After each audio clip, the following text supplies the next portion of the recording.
I believe that the AI correctly states what the basic tenets of enjoyment, satisfaction, and meaning and purpose of life are.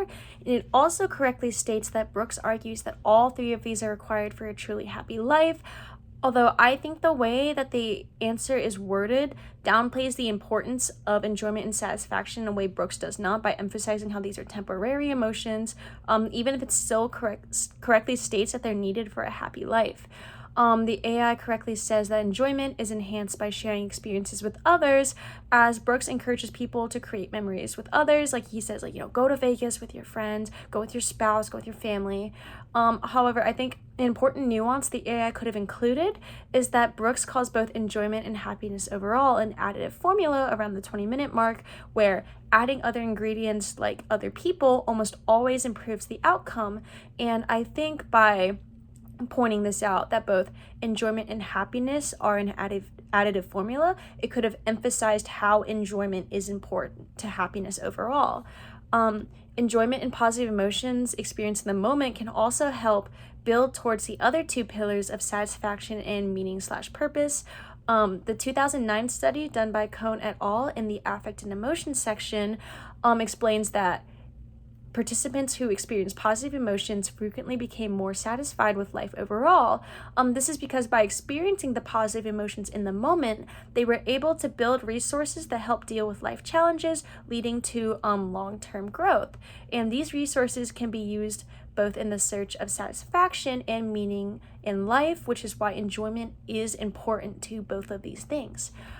Secondly, the AI correctly states that Brooks believes that satisfaction comes from the effort and work it takes to strive towards a goal. It also correctly states that this can be short-lived due to people working towards a new goal shortly after. This is called the arrival fallacy, where people believe that once they hit this goal, whether it be graduating college or getting a good job or having kids, they will finally be happy, when in fact their happiness will be short-lived because eventually they have to start working towards a new goal. One way that satisfaction can differ between cultures is how long an individual may be able to hold on to the satisfaction of a certain goal. So, for example, our textbook, The Nordic Theory of Everything, explains in chapter 3 the differences in childbirth between Nordic women and American women. On page 71, the author points out how the Nordic theory of love believes that parents should be able to focus on welcoming new life into the world without worrying about the logistical challenges it brings. And Nordic governments support this by making hospital stays relatively inexpensive, and making employers give paid maternity leave and paid paternity leave for up to a year, and also holding job positions for the parent who agrees to stay home and care after the kid for up to 3 years.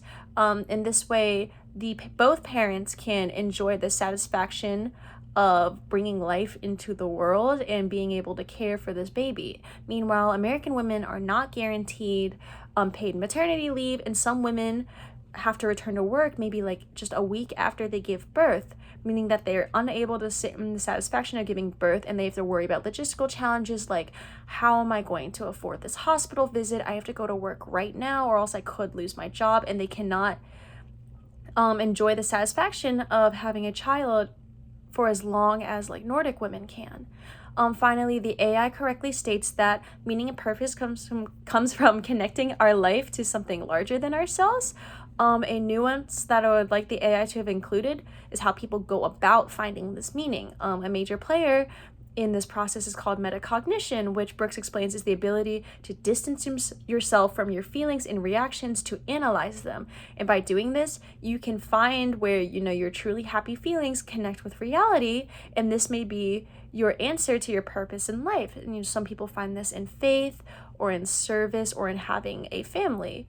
Metacognition can also allow individuals to decide how to react to their emotions, and they can substitute negative emotions for neutral or positive ones.